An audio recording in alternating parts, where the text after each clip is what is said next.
முடியறதுக்குள்ள ஒரு வாட்டியாச்சும் இந்த சிப்பி roast try பண்ணி பாருங்க. இல்லைனா ஐயோ மிஸ் பண்ணிட்டோமேன்னு கட்டாயம் ஃபீல் பண்ணுவீங்க.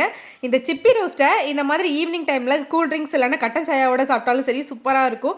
இல்லைனா இந்த மாதிரி சாதத்தில் பிசைஞ்சு சாப்பிட்டீங்கனாலும் அல்டிமேட்டாக இருக்கும். அப்போ வீடியோ முதல்ல மறக்காமல் சேவ் பண்ணிக்கோங்க. ஃபர்ஸ்ட் சிப்பியை ஒரு பேசிக் மசாலாவில் மேரினேட் பண்ணிக்கலாம். இதுக்கு உப்பு, மஞ்சத்தூள், மிளகுத்தூள், பெருஞ்சீரகத்தூள் மட்டும் சேர்த்துட்டு நம்ம க்ளீன் பண்ணி வச்ச சிப்பியை சேர்த்து மேரினேட் பண்ணி ஒரு 10 நிமிஷம் அப்படியே ரெஸ்ட்டில் விட்டுருங்க. கடாயில் தேங்காய் ஆட் பண்ணிக்கோங்க. அப்போ தான் சிப்பியை ஃப்ரை பண்ணுறப்போ வாசமும் டேஸ்ட்டு செம்மையாக இருக்கும். மேரினேட் பண்ணி வச்சிருந்த சிப்பியை சேர்த்து கூடவே கருவேப்பிலை சேர்த்து ஒரு 2-3 நிமிஷம் நல்லா ஃப்ரை பண்ணி எடுத்துக்கோங்க. இப்போ அதே எண்ணெயில் கடுகு, பெருஞ்சீரகம், சதச்ச இஞ்சி பூண்டு பேஸ்ட், பச்சை மிளகாவும் கருவேப்பிலையும் சேர்த்து லேசாக வதக்கிட்டு பொடியை கட் பண்ண 2 பல்லாரியை சேர்த்து வதக்கி அது கலர் மாறினதும் அரைச்ச ஒரு தக்காளி பேஸ்ட் சேர்த்துக்கோங்க. தக்காளியோட பச்சை வாசனை மாதிரி எண்ணெய் பிரிஞ்சு வரும்போது இதில் கொஞ்சமாக உப்பு சேர்த்துட்டு மசாலா பவுடர்ஸ்லாம் ஆட் பண்ணிக்கோங்க. மசாலா டீடைல்ஸ் எல்லாம் டிஸ்கிரிப்ஷனில் கொடுத்துருக்கேன். மசாலாவோட பச்சை வாசனை மாறினதும் அடிப்பிடிக்காம இருக்க லேசாக தண்ணி சேர்த்து மிக்ஸ் பண்ணிட்டு நம்ம ஃப்ரை பண்ணி வச்சிருந்த சிப்பி எல்லாத்தையும் இதில் ஆட் பண்ணி நல்லா கலந்து விட்டுக்கோங்க. இப்போ ஒரு மூடி போட்டு 2 நிமிஷம் நல்லா வேக விட்டு ஓப்பன் பண்ணி கடைசியாக கொஞ்சம் கொத்தமல்லி தழை தூவி இறக்குனீங்கன்னா சம்பவம் ரெடி.